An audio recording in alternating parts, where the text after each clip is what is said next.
అందరికీ నమస్తే, welcome back to my channel. Already May నెల కూడా అయిపోవస్తుంది కదండి, ఒక 10 రోజుల్లో.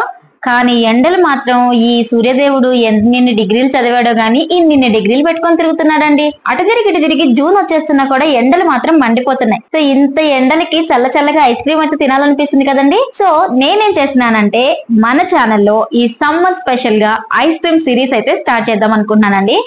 అంటే నాకు తెలిసిన నాకు వచ్చిన కొన్ని ఐస్ క్రీమ్స్ ఎపిసోడ్ వైజ్ గా మన ఛానల్లో అప్లోడ్ చేద్దాం అనుకున్నాను. అది కూడా పెద్ద ప్రొసీజర్స్, చాలా ఎక్కువ ఇంగ్రీడియంట్స్ తో కాదండి, మనకి అవైలబిలిటీలో ఉన్న మినిమల్ ఇంగ్రీడియంట్స్ తో తక్కువ ప్రొసీజర్ తో చేసుకున్నాం. సో నేనైతే ఈ రోజు పండ్లలో రారాజైన మామిడి పండుతోనే ఐస్ క్రీమ్ చేయడం స్టార్ట్ చేస్తున్నానండి. ఇంకెందుకండి ఆలస్యం, వీడియోలోకి వెళ్ళిపోదామా? ఈ మ్యాంగో ఐస్ క్రీమ్ ప్రిపేర్ చేసుకోవడానికి మనకి మ్యాంగోస్, కొన్ని పాలు, అలాగే చక్కెర, ఈ 3 ఇంగ్రీడియంట్స్ ఉంటే సరిపోతుంది. నేనైతే బాగా పండిన 2 మామిడి పండ్లు తీసుకున్నానండి. ఇలా తీసుకున్న మామిడి పండ్లని ఇలా సన్న ముక్కలుగా కట్ చేసుకుంటున్నాను. ఇలా కట్ చేసుకున్న తర్వాత ఒక స్పూన్ తీసుకొని మామిడి పండు లోపల ఉన్న గుజ్జు మొత్తాన్ని ఇలా మిక్సీ జార్లోకి తీసేసుకుంటున్నాను. చూస్తున్నారు కదండి, 2 మామిడి పండ్లో ఉన్న గుజ్జు మొత్తాన్ని ఇలా మిక్సీ జార్లోకి తీసుకొని ఇందులోకి 1 స్పూన్ వరకు చక్కెర అయితే యాడ్ చేసుకుంటున్నానండి. చక్కెర అసలు మేము వాడము అనేవాళ్ళు దీన్ని స్కిప్ చేసుకోవచ్చు. కొత్తగా క్రీమీ టెక్స్చర్ వచ్చేంత వరకు మిక్స్ చేసుకోవాలి.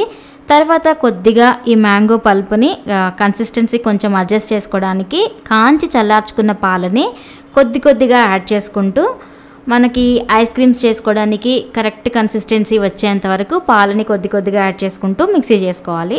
ఇలా మిక్సీ చేసి పెట్టుకున్న ఈ మ్యాంగో జ్యూస్ని నేనైతే ఈ కుల్ఫీ మౌల్డ్స్లోకి వేసేసుకుంటున్నాను. వీటిని కుల్ఫీ మౌల్డ్స్ అంటారో ఐస్ క్రీమ్ మౌల్డ్స్ అంటారో నాకైతే కరెక్ట్గా తెలియదండి. అంతేనండి, ఇలా చక్కగా ట్యాప్ చేసుకొని ఈ మౌల్డ్స్కి లిడ్ అయితే పెట్టేస్తున్నాను. దీన్ని డీప్ ఫ్రిడ్జ్లో ఒక 8 అవర్స్ పాటు డీప్ ఫ్రీజ్ చేసేసుకొని తర్వాత అన్మౌల్డ్ చేసుకుంటే ఐస్ క్రీమ్ రెడీ అయిపోతుంది అనమాట. అంతేనండి, మ్యాంగో ఐస్ క్రీమ్ ప్రిపేర్ చేయడం అయితే అయిపోయింది. మాది వచ్చేసి చిన్న ఫ్రిడ్జ్ అనమాట, అందులోనూ డీప్ ఫ్రిడ్జ్ అంతగా పనిచేయదు. కానీ నేనేమనుకుంటున్నానంటే ఒక 6 to 7 అవర్స్ పెడదాం అనుకుంటున్నాను. సో 6 అవర్స్ తర్వాత ఐస్ క్రీమ్ ని అన్మోల్డ్ చేసి చూద్దాం. నేనైతే ముందు రోజు ఈవినింగ్ పెట్టానండి, పక్క రోజు మార్నింగ్ అయితే తీసాను. చూస్తున్నారు కదా ఐస్ క్రీమ్ ఎంత పర్ఫెక్ట్గా వచ్చిందో. ఐస్ క్రీమ్ కలర్లో కానీ, టెక్స్చర్లో కానీ, అలాగే టేస్ట్లో కానీ నార్మల్గా మనకి బయట దొరికే మ్యాంగో ఐస్ క్రీమ్కి ఎటువంటి దిగుదుడుపు లేదండి. మా పిల్లలు చూస్తున్నారు కదా ఎంత చక్కగా ఎంజాయ్ చేస్తున్నారో. ఇలా ఇంట్లోనే తక్కువ ఇంగ్రీడియంట్స్తో హెల్తీగా, హైజీన్గా మనమే తయారు చేసిస్తే పిల్లలు కూడా ఇష్టంగా తింటారు. మనకి కూడా చాలా మంచి సాటిస్ఫాక్షన్ ఉంటుందండి. ఖచ్చితంగా మీరు కూడా ఒకసారి ట్రై చేయండి. Thank you so much for watching.